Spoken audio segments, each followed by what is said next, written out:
Então hoje nós chegamos ao final do Sermão da Montanha, assim chamado. Final do Sermão da Montanha, que começou aqui no capítulo 5. E eu venho há alguns meses com você, comecei lá com os Macários, em Mateus 5. É assim que Jesus inicia, definindo o tipo de caráter que o discípulo tem que ter. Ele tem que ser ensinável, tem que ter um coração que acolha aquilo que seja verdade, sinceramente compartilhada, verdadeiramente inquestionável, e ter a coragem de olhar para dentro do coração e deixar o Evangelho criar raízes sólidas dentro dele. Ele tem que ser solidário, tem que chorar com os que choram, tem que ter amor e carinho pelos sofridos e desamparados verdadeiramente, não pelo capricho do choro, mas pela verdade do desamparo. Ele precisa ser manso, que significa uma pessoa com autocontrole, que não sai ventando o que passa pela cabeça. Uma pessoa que, para manifestar algum pensamento no nível da contrariedade ao próximo, pondera, não faz nada de supetão, mas também tem a estrutura de caráter suficiente para, de um lado, se controlar, porque o manso aqui, de acordo com a terminologia grega, não é aquele cara mansinho, bobinho. Não, ele tem um poder de um cavalo selvagem, de partir para as cabeças. Ele só coloca rédeas em si mesmo e se controla por tempos, pela necessidade que seja necessária, para não sair ventando também os seus impulsos para lá e para cá. Ele precisa ser e desenvolver esse caráter daqueles que têm fome e sede de justiça para o próximo. Precisa aprender a ser compassivo, misericordioso, ter um coração para a miséria e para a dor humana, onde quer que ela esteja. Precisa manter a mente, o pensamento, as emoções, os afetos, os sentimentos limpos na interpretação máxima e melhor possível do próximo. Precisa ser um construtor de pontes, um pacificador que constrói pontes entre o bem e o bem, não entre o bem e o mal. E não constrói pontes apenas para atender ao seu desejo de ser aclamado como um bem-aventurado por todos. Tem que fazer sentido o encontro, tem que fazer sentido o que se constrói entre fosso e fosso, abismo e abismo. Tem que aproximar os que estão separados e podiam estar juntos. Ele é um Macário e tem esse caráter se ele tiver resiliência, perseverança, aprender a aguentar ser perseguido. Não é alguém que fica fazendo tudo para não ser perseguido nem notado, que agrada a todo mundo. Esse nunca será o Macário, nunca terá um caráter forte, firme, resiliente, perseverante. E tem que ser alguém que é sobretudo bem-aventurado pelo seu compromisso radical com o Evangelho. O que o faz aguentar, experimentar injúrias, sem ficar com ai, nem, tá doendo, perseguições, aguentar mentiras, aprender essa valentia do próprio caráter submisso a Deus e ao Evangelho, e que se examina e se deixa examinar por quem ama a gente e se mantém firme na causa da resistência a qualquer um e a qualquer coisa, pela coerência ao Evangelho, pela coerência ao Evangelho. E tem que aprender a se regozijar nas dificuldades das tribulações, nas contrariedades, nas dificuldades, nas confrontações, e tirar proveito de tudo isso, que é o que faz crescer o nosso galardão e nos ensina a viver como profetas. Tem que aprender a ter gosto, como Jesus disse, tem que ter sabor, tem que ser sal, tem que ser esplendor e reflexo da luz da interpretação de Jesus, da graça de Jesus. Tem que ser um espelho de Cristo no mundo, luz do mundo e sal da terra. Tem que ser esplendoroso na prática silenciosa, porém concreta, valente, corajosa, destemida, das práticas de boas obras, na presença de qualquer homem, de todos os homens, ou apesar da opinião de qualquer um e de qualquer coisa. Tem que saber que em Cristo Jesus a lei passada de Moisés foi toda cumprida e nós agora estamos sob um novo testamento para ser praticado em amor, que não é romance, que não é agradar o outro de qualquer modo. É aquele amor que Jesus praticou, que ama, mas deixa ir. Que ama, mas fala a verdade. Que ama, mas diz Pedro, Pedro, arreda Satanás, para de bobagem. Esse é o amor com o qual eu tenho que aprender a amar. Tem que desistir de todo espírito de ódio subjetivo, de vingança, de ira imotivada contra o próximo e de manutenção disso. Ao contrário, é preciso ter um coração para fazer a admissão de verdades, mesmo que seja na hora mais solene da vida. Se ao trazeres ao altar a tua oferta, te lembrares de que algum irmão tem alguma coisa contra ti, deixa para o culto, para a mensagem, para tudo, e vai te reconciliar com o teu irmão. Tem que ter essa coragem, essa valentia, essa disposição de interrupção, para poder recuperar o passo e o significado da vida. Tem que limpar o coração, tem que fugir da traição, do adultério, do engano, adultério contra o cônjuge, e os adultérios fraternos contra os irmãos. Todo tipo de infidelidade tem que ser afastada e banida do nosso coração. Tem que parar com a história de querer convencer os outros com o empenho de palavras que evocam Deus, o sagrado ao qual Jesus abomina. Jesus ensina o santo, não ensina o sagrado. O sagrado é a religião que ensina. Mas é em nome do sagrado que a gente faz juramentos. E Jesus disse, é sem sagrado nenhum. É sim quando é sim e é não quando é não. O que passar disso já é conciliação. E vem do maligno. Tem que desistir de todo espírito de vingança, de dar o troco, de ir às vias de fato, ou às vias orais, ou aos retrucamentos, aos prolongamentos, à animação negativa no coração de quem quer que seja, acerca de qualquer que seja o sentimento. A gente tem que aprender a se limpar disso para andar limpo. E não importa o que o outro fez contra nós, se eu mantiver o que o outro fez contra mim como uma coisa viva dentro de mim, eu é que estou sendo envenenado e não o outro. Jesus disse que tem que aprender a amar com o amor verdadeiro, que não é aquele amor só filéu, de amar que os gentios e os pagãos fazem a mesma coisa. Gostam de quem gosta da gente, trata bem quem trata bem a gente. Anda e procura só aqueles que estão conosco e que dizem o que a gente quer ouvir.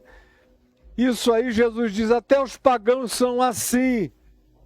Vocês vão ter que aprender a amar o inimigo, o que te contraria, até o que te persegue, porque é assim que o teu Pai Celeste é. E se você quiser ser filho dele, você tem que aprender a ter esse coração que ama por escolha, decisão e lucidez de busca da verdade para si. E se ele não gosta de mim, é doença dele. Mas eu vou me melhorar a partir de qualquer que seja a contradição proposta contra mim. Isso não vai me abater, vai me melhorar. Vai me fazer enxergar-me muito melhor. Tem que entender que a justiça do reino de Deus não é a justiça de Moisés, nem a da Constituição brasileira, nem a das legislações eclesiásticas. Isso tudo é coisa do sagrado, é coisa da religião, é coisa da construção humana, é coisa do relicário, daquilo que os homens determinam como sendo a coisa importante. Nós somos do santo. E a nossa justiça é aquela que excede o que é humanamente determinado e é o que a gente busca para tentar ser agradável aos sentidos de todos. Não, pelo contrário. Nossa justiça tem que ultrapassar a da religião, a das conciliações que, de fato, não são conciliações, são negociações relativizadoras da verdade do Evangelho. A minha justiça tem que exceder a dos escribas e dos fariseus, a dos religiosos. Eu tenho que carregar a mesma coisa que Jesus carregou. Carregou a tal ponto que mataram. Ele não era uma pessoa que agradou a todo mundo, ele desagradou a maioria. Mas agradou ao Pai, que disse, é nele que eu tenho todo o meu prazer. Tem-se que fugir das espiritualidades plásticas, das bondades de visibilização plástica, para os outros dizerem como você é legal, como fulano é bonzinho, como ele é bonzinho, como ele é generosinho, como ele é isso tudo. Jesus disse, saia dessa. E na hora de orar, não fique achando que é pela vã repetição, ou pela praça, ou pela esquina, ou pela frequência a 1 milhão de congregações para todo mundo ver você em estado de piedade devocional. Entra no teu quarto e fala com teu pai que está em secreto e para de usar de vãs repetições, porque Deus não é burro, Ele é teu pai, Ele é inteligente e a tua oração para com Ele precisa ser uma oração que carregue significado em cada coisa que você diga. E quanto ao jejum, ele diz também não seja superficial, nem plástico, nem para fora. Nem seja o jejum da persona admirada, mas da pessoa verdadeira que é conhecida pelo Pai que vem em secreto e em secreto te recompensa. Não busque acumular nada para você, se você tiver com o que comer e beber e onde morar, esteja satisfeito. Não inverta a ordem das coisas, não mergulhe nas acumulações, porque você só vai acumular juízo contra você. Ajunte nos lugares e nas realidades e com os significados os tesouros imponderáveis. E creia que ninguém consegue ficar servindo a dois senhores, agradar a todo mundo. A gente tem que fazer escolhas na vida. Comece entre Deus e as riquezas. E em muitos outros aspectos da vida, eu, por exemplo, nunca consegui viver para agradar a todo mundo. E quando eu fui presidente da Associação Evangélica Brasileira, que se demandava de mim que vivesse uma média evangélica ponderada, tentando equilibrar-me ali no meio, naquele muro, eu vi que aquilo estava destruindo a minha alma. Eu não nasci para ser aquele equilibrista, mas para andar no chão firme, no chão, com lados, posições, definições, com profecia, pagando o preço das convicções do Evangelho em mim, não dos meus caprichos. Nenhum interesse em agradar você ou quem quer que seja. Eu quero ser agradável ao meu Pai que está nos céus. E isso é o que me dá olhos limpos. É isso que me dá isenção. É isso que me dá compaixão. É isso que causa a purificação das minhas interpretações. É isso que faz dos meus olhos, do meu olhar, do meu interpretar e que me atribui à minha mente de Cristo. É isso que me faz uma lâmpada viva passando pelo mundo, iluminando radicalmente pessoas. Enquanto eu aprendo a partir dessa lógica, entendendo que o Pai Celeste cuida, o Pai Celeste vê, o Pai Celeste enxerga, o Pai Celeste sabe antes que Ele o peçamos, Ele é vivo, está presente, não está calado, não está desatento, não está distraído, não dormita nem dorme o guarda de Israel. O Senhor é o meu pastor e nada me falta. Sabendo disto, por isto, eu tenho que aprender a não andar ansioso. Nós falamos dias sobre isso, níveis diferentes de ansiedade, e o perigo de manter a ansiedade, porque ela adoece a mente, a alma, o espírito, o ser, e tira a lucidez e a sobriedade, nos faz anteciparmos-nos desejando, pedindo, buscando coisas que nos farão mal. Ao invés de crer que o Pai Celeste sabe, que a lógica de Jesus é essa, Ele sabe. Portanto, não vos inquieteis com o dia de amanhã, você não sabe nada sobre hoje à tarde, nem sobre agora, nem sobre daqui a 5 minutos, quanto mais sobre o dia de amanhã. Viva hoje por inteiro, com sinceridade, e amanhã trará os seus próprios cuidados, porque basta a cada dia o seu próprio mal. Aí ele disse que era para não julgar, porque a medida com a qual eu ofereço julgamentos e critérios e protocolos de avaliação do próximo é aquela que se volta contra mim. Por isso, se eu não quero isso para mim, eu não devo praticar isso contra ninguém, de maneira alguma. Devo tirar a trave do meu olho, para eu não ficar me oferecendo para enxergar os ciscos no olho do meu irmão, enquanto eu tenho uma trave enfiada no meu e não me enxergo. Devo ser cauteloso no que eu digo, em como eu digo, para quem eu digo, como quem não dá o que é santo, não o sagrado. O sagrado pode dar aos porcos à vontade e aos cães. O santo, que a ênfase de Jesus não está no sagrado, está no santo. Não deis aos cães o que é santo, nem lanceis aos porcos as vossas pérolas. Se contenham, pensem, avaliam, conheçam, discernam. Não andem por aí assim, achando que o mundo é bom como Poliana moça, senão vocês vão ser tragados vivos, vão ser dilacerados. E não falta aqueles esperando a oportunidade para o dilaceramento. Ou então, você vai perder completamente a sua relevância na existência. Aí Jesus diz, olha, aquilo que quereis que os outros façam vocês aos outros. Então, quando te pedirem e você puder dar, dê. Quando buscarem e você puder atender, atenda. Quando baterem e você puder abrir, abra. Faça isso, ofereça isso como padrão.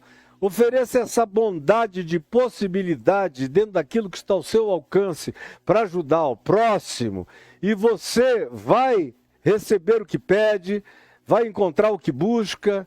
A porta vai se abrir para você, porque tudo quanto, pois, fazendo assim, quereis que os homens vos façam, antecipem-se.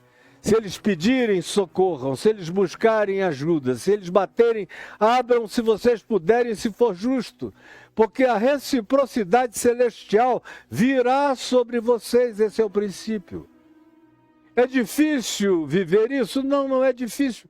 Porque os seus mandamentos não são penosos. O difícil é encontrar gente com essa coragem, com essa valentia, com essa disposição, com essa tenacidade, com esse carnegão, com essa ossatura, com essa musculatura, com essa manifestação de compromisso radical com o Evangelho.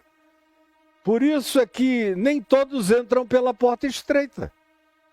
Porque eles querem carregar um batalhão, uma gambiarra, uma mudança, com todas as coisas e os ajuntamentos. Eles querem trazer tudo aquilo que possa fazer deles um Papai Noel de agrado, distribuindo presentes por aí. Não entre, não passa. A porta é estreita. E você tem que saber o que é essencial, como diz o escritor de Hebreus. quando diz olhando atentamente para Jesus, somente para Ele, e jogando fora o pecado que tenazmente nos assedia, e não é só aquele pecado grotesco. Você está pegando a mulher do próximo, está querendo matar com as mãos alguém. Isso aí é idiótico e é básico demais. Você está falando daquelas coisas que ninguém vê, que ninguém sabe, mas que habitam a subjetividade do nosso coração. E aí o escritor de Hebreus diz, deixem o pecado que tenazmente nos assedia. Naquele caso ele estava falando até do legalismo da legislação judaica. O pessoal queria Jesus e mais Moisés, e mais agradar um monte de judaizantes, um monte de gente. Não entra pela porta, a gente tem que escolher. Deixar de lado aquilo que é sedução perversa e que só vai fazer com que a nossa vida fique obesa do que não é evangelho. Obesa do que não é evangelho. E mais do que isso, o escritor de Hebreus diz, e jogando fora todo o peso. É como Paulo no barco naufragante na direção de Malta. Ele disse, ó, se a gente quiser encontrar terra e um porto seguro, vamos jogar fora todo o peso. Vamos ficar só com a carga humana e nada mais. Que é para ver se a gente tem uma chance de chegar lá. A mesma coisa na porta estreita. Basta Jesus, basta o Evangelho, basta a busca de coerência com o Evangelho. E aí nós chegamos no acautelai-vos dos falsos profetas. Eu falei intensamente sobre o significado de identificar e discernir isso a partir do fruto, não da aparência das árvores, não da folhagem da figueira, não das expressões de visibilidade, mas do fruto real, concreto, que alimenta a vida dos outros, que dá vida ao mundo. É só isso que eu tenho que manter na minha vida. E não me deixar enganar pelas aparências dissimuladas da ortodoxia, do carismatismo, do pentecostalismo, de expressões falsificadas, de personas mentirosas, de profecias inventadas, de demônios contratados, de milagres forjados ou de qualquer outra natureza. Ao contrário, saber que de Deus não se zomba. De Deus não se zomba. Mas aquilo que o homem semear, isso também ele ceifará inapelavelmente. E aí chegamos ao final, aqui, depois de 3 meses falando no Sermão da Montanha. Chegamos ao capítulo 7, versículo 24. Você está aqui comigo? Preste atenção. Olha só o que Jesus diz. Todo aquele. E esse todo aquele é equivalente a ninguém pode servir a 2 senhores. É equivalente às afirmações do ninguém consegue. É um absoluto de Jesus. Quando ele diz todo aquele. Ele não deixa ninguém fora, ele não deixa ninguém se tornar exceção. Ele não permite que ninguém diga, não, isso tudo é legal, mas eu já passei dessa etapa há muito tempo. Não. Eu não passei. Eu preguei não para você, eu preguei para mim. Eu prego para mim todo dia, todo dia, todo dia. Eu sou o meu principal ouvinte da mensagem que eu traga para qualquer um. Antes de ser para você, é para mim. Porque se eu não me ouvir, e se eu não praticar o que de mim procede, eu estou acumulando juízo, cinismo, indiferença e acumulando um estado mental reprovável aonde eu já não ouvirei mais a sutileza da voz de Deus tentando me corrigir, me alimentar, me tratar, me sarar. Por isso, ninguém é exceção. Você pode ter 120 anos, está seguindo o Evangelho há 100 anos, você faz parte de todo aquele. Não se exclua. Se você se excluir, você será excluído da bem-aventurança. Então inclua-se em seu favor e contra você. Essa é uma das coisas mais difíceis da gente entender no Evangelho. É a gente entender que o Evangelho, em relação a ele, eu preciso me incluir em tudo. Quando é em meu favor, aleluia, que eu continue na prática, na obediência quebrantada, humilde, mansa, limpa, misericordiosa, sincera, honesta, valente, corajosa, resiliente, resistente, perseverante, sem autopiedade, seguindo adiante, com tudo mais que Jesus recomenda que constitui o caráter de um Macários, de um bem-aventurado. Se foi em meu favor, amém. Mas assim mesmo, isso foi só no dia de hoje. No dia de amanhã eu posso fazer o oposto. No dia de amanhã eu posso pisar numa casca de banana sutil, invisível, escorregar e sair me arrebentando todo despenhadeiro abaixo.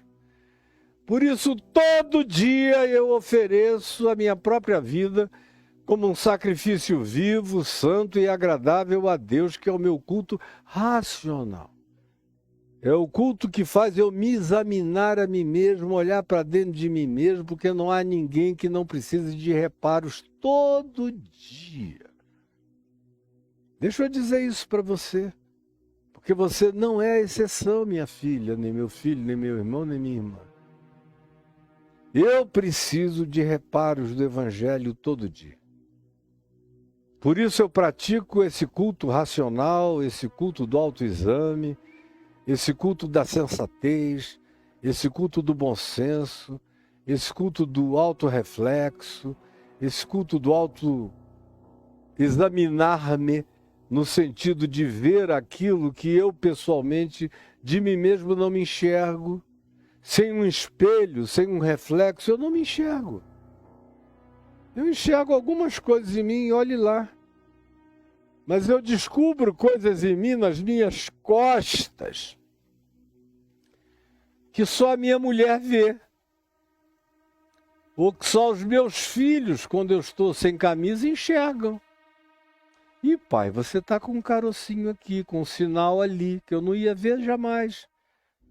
Eu não tenho um banheiro cercado de espelhos para todos os lados e nem tenho tempo para ficar me observando, me levantando para lá, nem para cá. Então eu sou um cara que enxergo muito pouco até a minha própria face, do ponto de vista físico, de espelhar. Mas aqui isso é apenas uma metáfora, é só um exemplo de algo muito e infinitamente mais profundo em relação ao que eu não posso negligenciar, que é me enxergar. Conhece-te a ti mesmo. E aí eu preciso de espelho. O primeiro espelho é o da palavra. Como diz Tiago, irmão de Jesus, é o espelho da palavra. Para eu não ser um ouvinte negligente, que é aquele que ouve, fica contente, aplaude tudo. Que palavra linda, maravilhosa, mas sai dali e continua sem se enxergar jamais.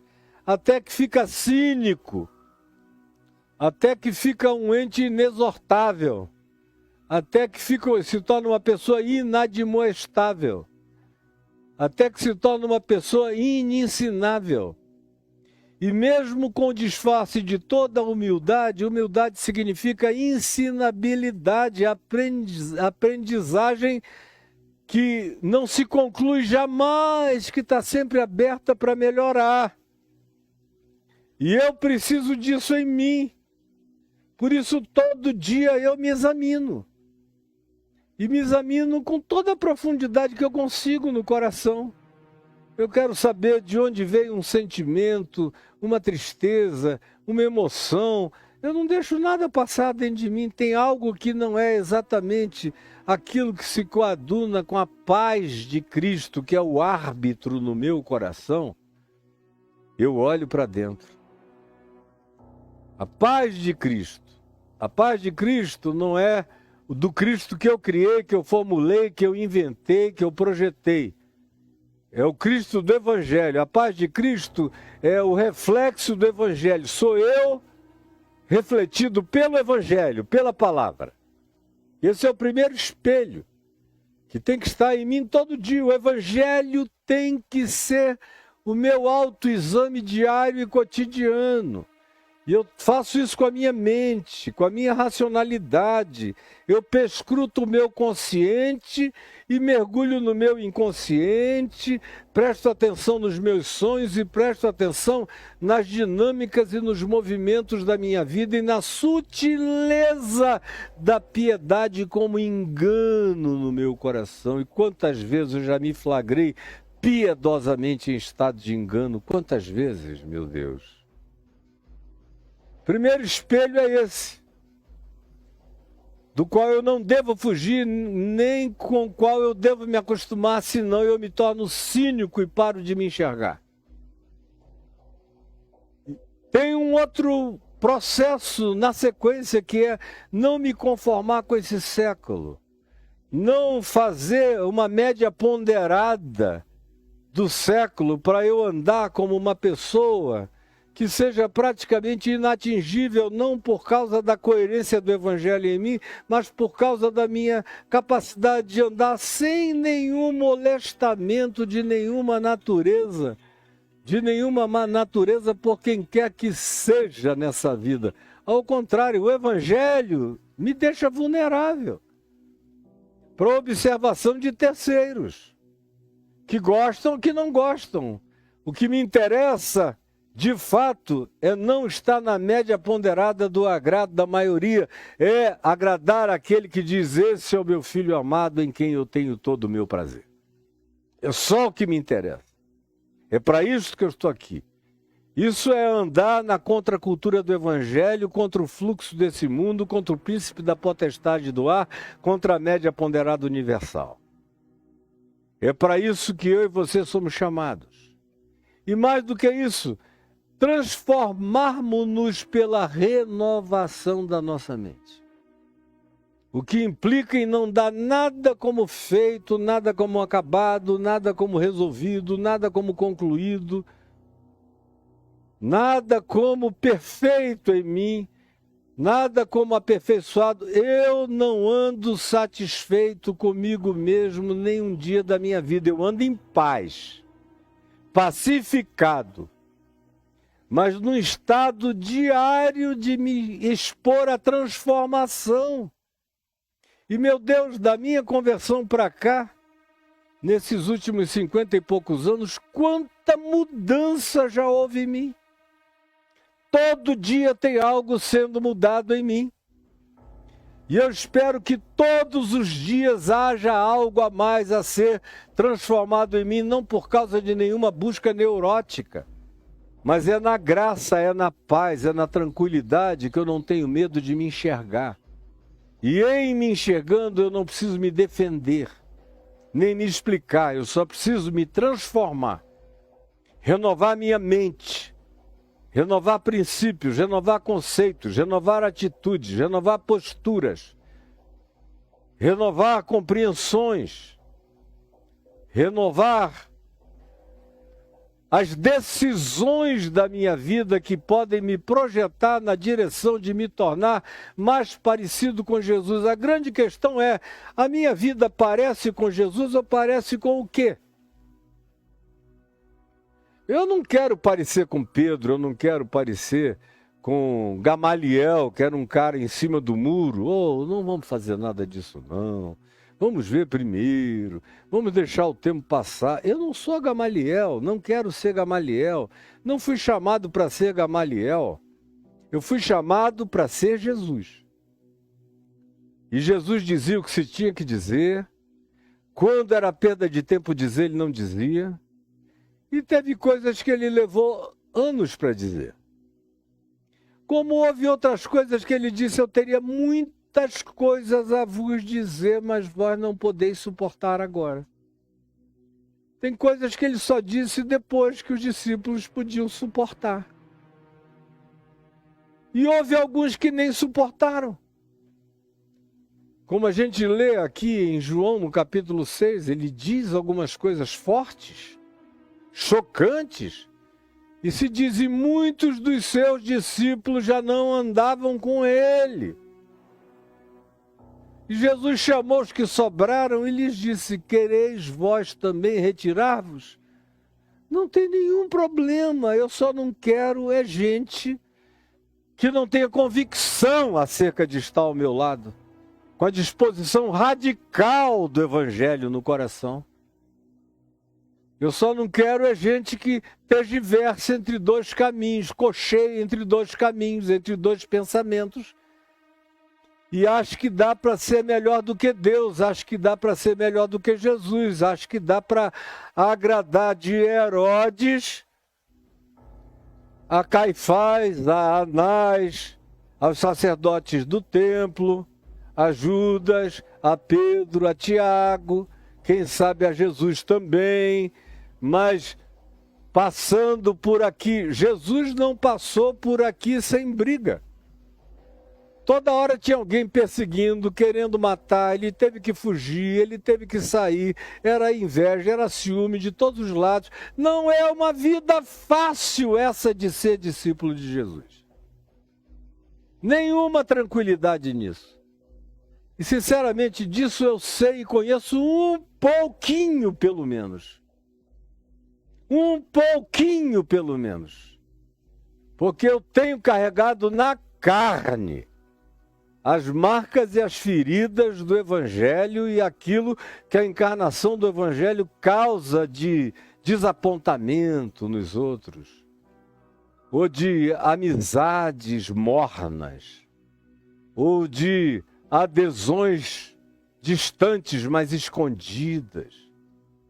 Eu sei o que o Evangelho provoca nos Nicodemos, nos José de Arimateias, que só vão te honrar de fato depois que você estiver morto.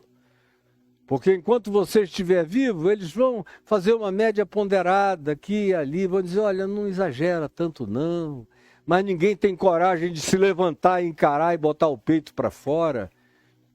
O Evangelho não é para meninos, e o Evangelho é para quem tem espinha dorsal violentamente forte. Dito isto, continuamos no verso 24, sabendo que esse é um processo contínuo, é para todos nós, é para todo aquele que diz que crê nessa palavra. Você diz que crê nessa palavra? É para você que Jesus está falando, é comigo que Jesus está falando, eu que digo que creio, é mais para mim do que para ti.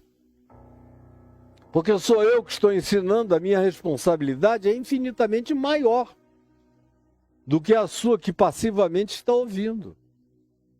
Eu sei o significado da responsabilidade de quem ensina.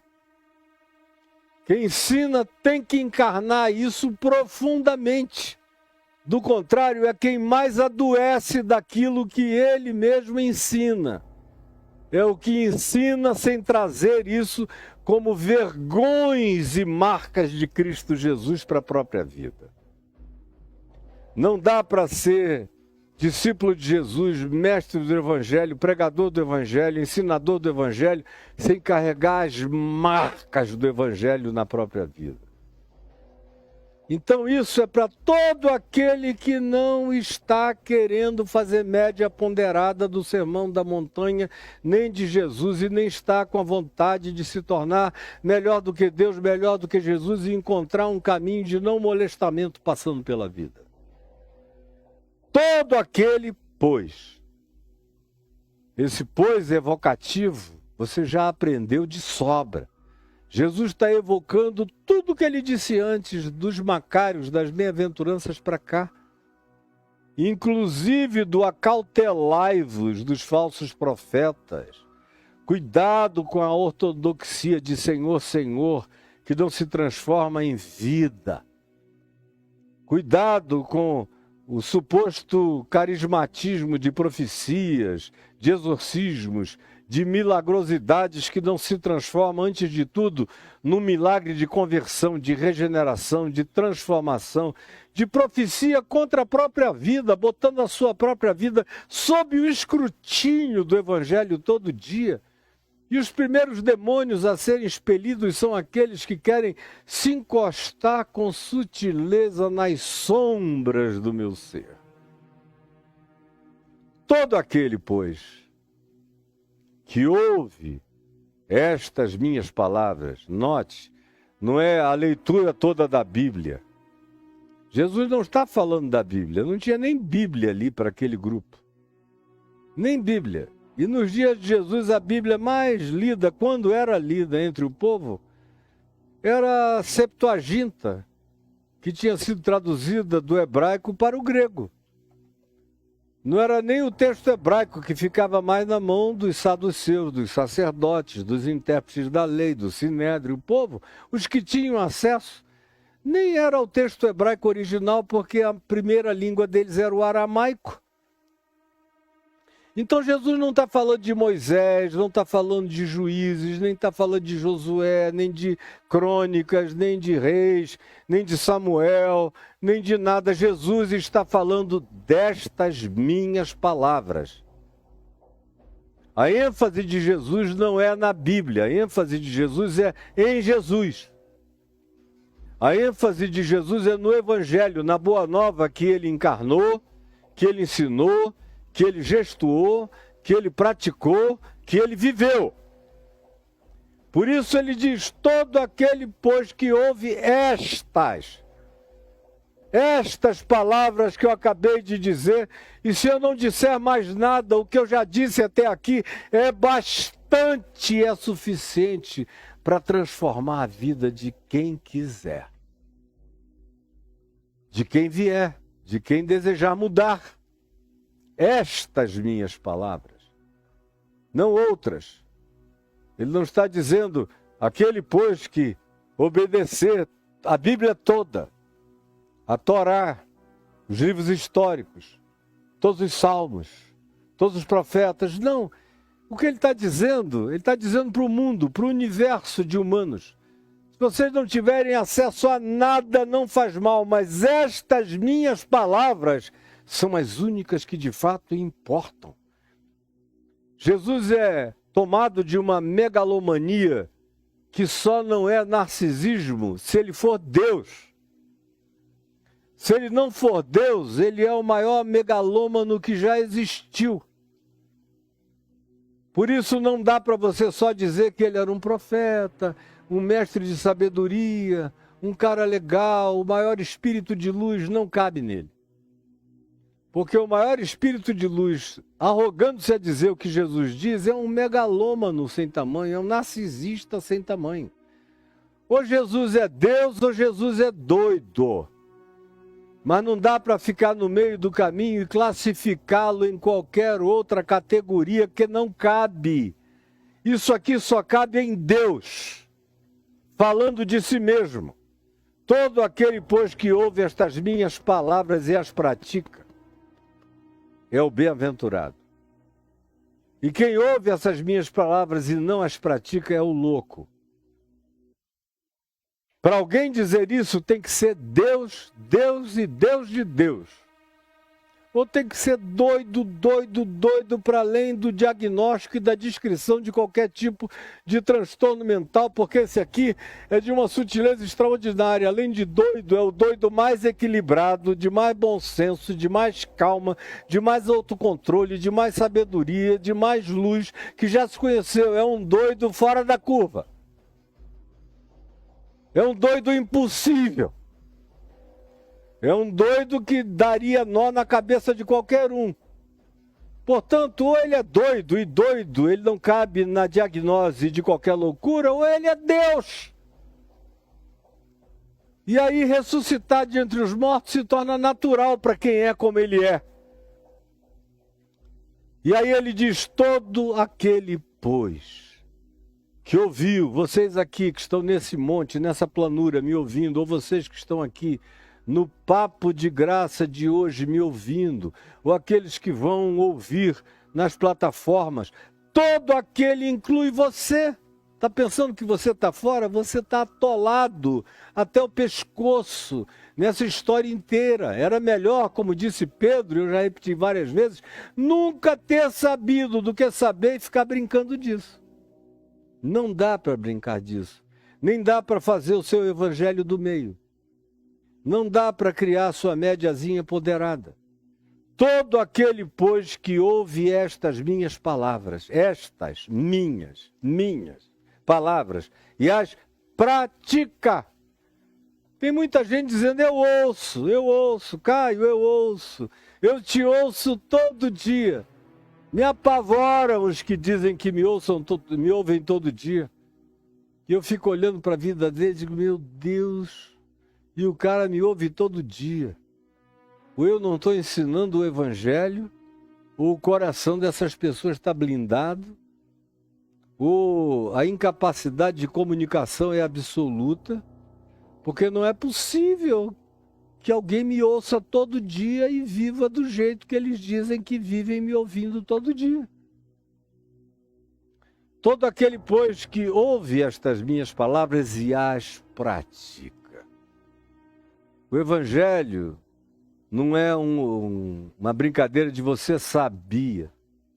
Como eu vejo alguns influencers aí, cristãos na internet, só na base do você sabia. Você sabia que a palavra tal no grego é essa e aquela, portanto, não é o que você estava pensando, é isso. Mas não conclui nada, não ensina ninguém a viver melhor, não consola ninguém, não transforma ninguém, não regenera ninguém, não pacifica ninguém, não converte ninguém, não coloca ninguém no caminho da transcendência, da fé genuína. Eu conheço pessoas que, se me ouvem falar com fé, dizem, eu amo a tua fé. Aí tem outros amigos cristãos dessas mesmas pessoas que dizem, olha, eu não creio em milagre. Aí o cara ouve, não diz nada, mas diz, é a pessoa com quem eu mais aprendo. Eu digo, como é que eu vou aprender com alguém que diz que crê no evangelho, mas não crê em milagre? Se o evangelho é milagre de ponta a ponta, sem milagre não há evangelho. Eu tenho que ter coragem de me atolar mesmo, de pular de cabeça e não ter medo das consequências. Isso é o que implica praticar o evangelho. A prática do evangelho é que é a condição sine qua non para eu me tornar discípulo. Filho do meu Pai que está nos céus, é se eu pratico, como Jesus diz. Se você pratica o amor, se você pratica a misericórdia, se você pratica a confiança, se você pratica a entrega, se você pratica a inclusividade, se você pratica as próprias limitações que o evangelho impõe como caminho de vida, como porta estreita para a sua vida, se você tem a coragem dessa prática, aí você se torna como o seu Pai que está nos céus. E o Pai que está nos céus ama a todos. E apesar de amar a todos, Ele deixa uns irem. Ele diz, deixa os mortos sepultarem seus próprios mortos. Ele, em Cristo Jesus, amou o jovem rico.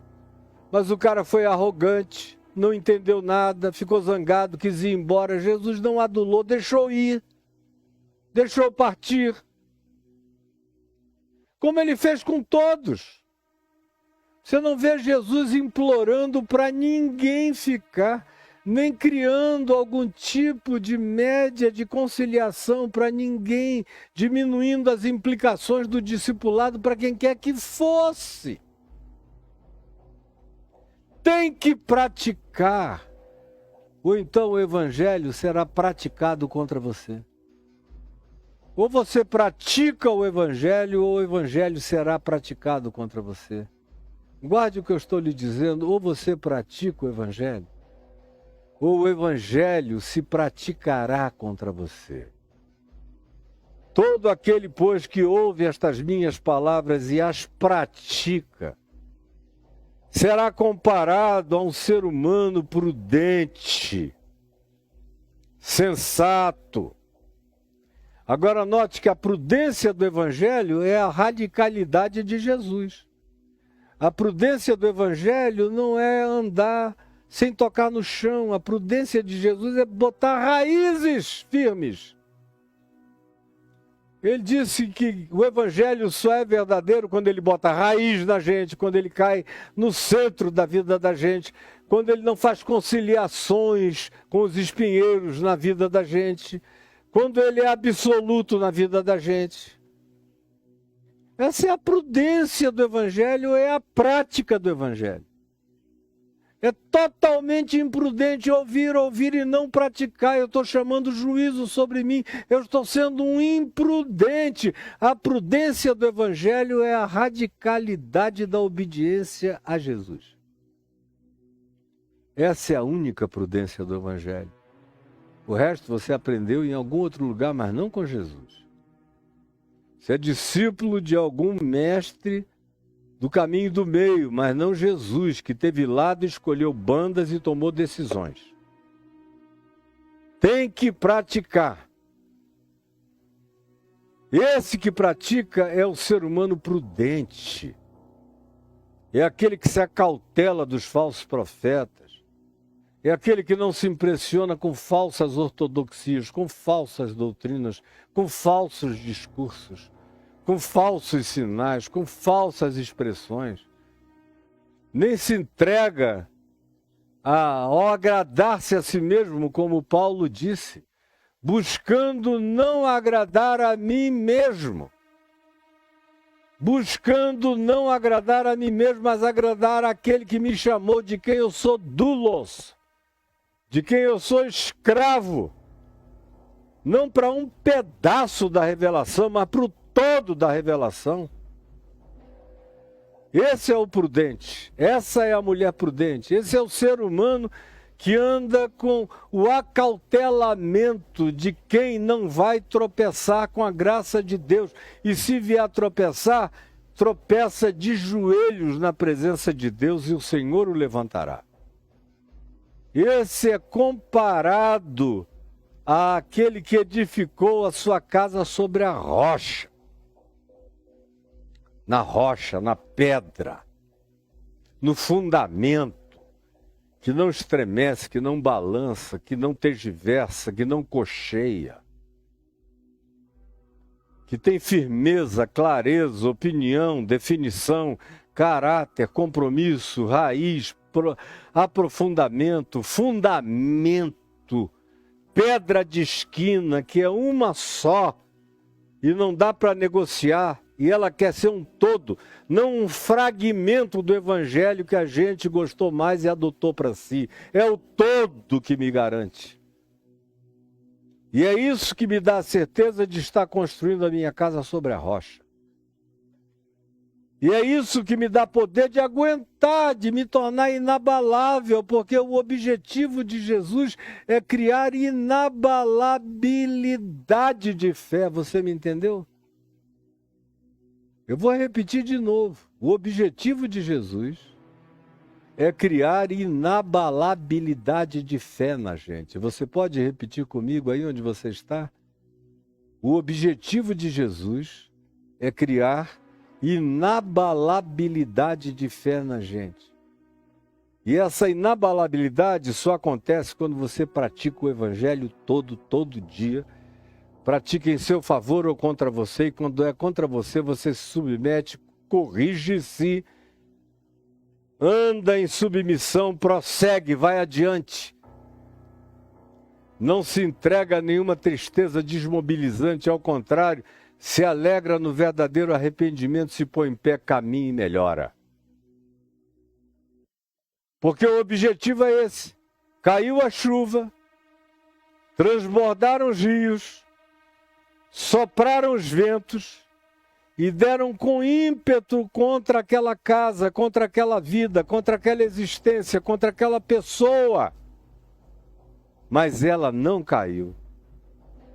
Ela perdeu o pai, perdeu a mãe, perdeu o filho, perdeu filhos, perdeu o neto, perdeu amores, perdeu nome, perdeu reputação, perdeu amigos, perdeu amizades, foi julgado, foi rejeitado, foi expropriado, padeceu, foi vítima de calúnia, de mentira, de fake news, de tsunamis variados e diversos contra a vida, mas ficou cada vez mais rijo, mais tenaz, mais decidida, mais decidido, mais enraizado, mais radical no sentido da palavra etimologicamente, do significado etimológico da palavra radical, que é aquilo que tem raiz. Ficou mais radical, tem mais raiz. Está bem fundado, bem plantado, então vem tudo contra, o mundo desaba contra você.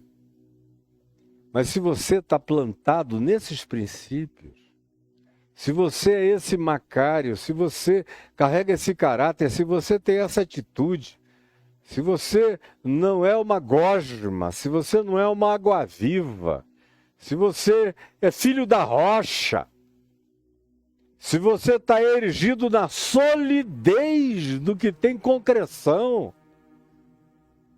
e se você tem a coragem de deixar de lado uma quantidade enorme de coisas para entrar pela porta estreita e andar no caminho estreito, o que implica em fazer escolhas e decisões, e não tem como negar isso. Se você fizer isso e praticar isso todos os dias, em seu favor, e quando for contra você, se corrigir por essa luz, por esse espelho, por essa graça, por essa exortação, por essa demonstração, por esse chamado, por essa vocação, então você se torna inabalável. Porque você foi edificado sobre a rocha eterna que é o Evangelho de Cristo Jesus.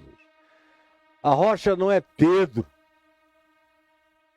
Meu Deus, se a rocha da fé fosse Pedro, a gente estava ferrado. Deus me livre que Pedro fosse a rocha da minha fé. Deus me livre. Eu só tenho uma rocha para a minha vida. Vocês todos que me ouvem aqui sabem o quanto eu admiro e admirei e admirarei eternamente a memória, a vida e a encarnação do Evangelho feita pelo meu Pai. Mas ele não é a minha rocha. Não é a minha rocha e eu nunca procurei agradá-lo, nem ele a mim. Até a minha mulher, Adriana, chegou a assistir. 1 ou 2 embates que houve entre nós, na verdade, um amor visceral entre nós. Houve um dia em que ele me confrontou tão forte e veementemente que eu estremeci de cima a baixo, reconhecendo a verdade que saía da boca do meu velho pai. E eu já era um reverendíssimo para uma quantidade de milhões de pessoas por aí, mas eu me estremeci de ponta a ponta e disse, ele tem verdade, isto é verdade. E eu não vou lutar contra a verdade. E a minha mulher viu como eu silenciei. Na presença dela, do meu pai e da minha mãe. Silenciei e acolhi. E bem-aventurado me tornei por fazer aquilo. Como houve tantas outras vezes em que eu disse, pai, você está redondamente enganado. E a minha paixão por ele era enorme, mas eu nunca tentei agradar meu pai, nem ele tentou me agradar, muito menos a minha mãe. Minha mãe tinha uma coragem enorme de me desagradar. Houve uma ocasião, em 98 para 99, quando eu fiz o que era errado perante Deus e perante os homens, e eu liguei para o meu pai, ele ouviu a história inteira, quando acabou, sabe o que ele me disse? Uma única palavra. Arrependa-se, Caio Fábio, e bateu o telefone. Isso é um pai. Arrependa-se, Caio Fábio, pá. Sem nenhum prolongamento. E eu sabia da verdade, da sinceridade radical daquele amor em meu favor. Arrependa-se, Caio Fábio, e pá. Isso é um homem lidando contra o homem, como diz o livro de Provérbios, assim como o ferro afia o ferro, assim um ser humano afia o seu semelhante, o seu próximo, o seu amigo, quando é amizade. Isso é o que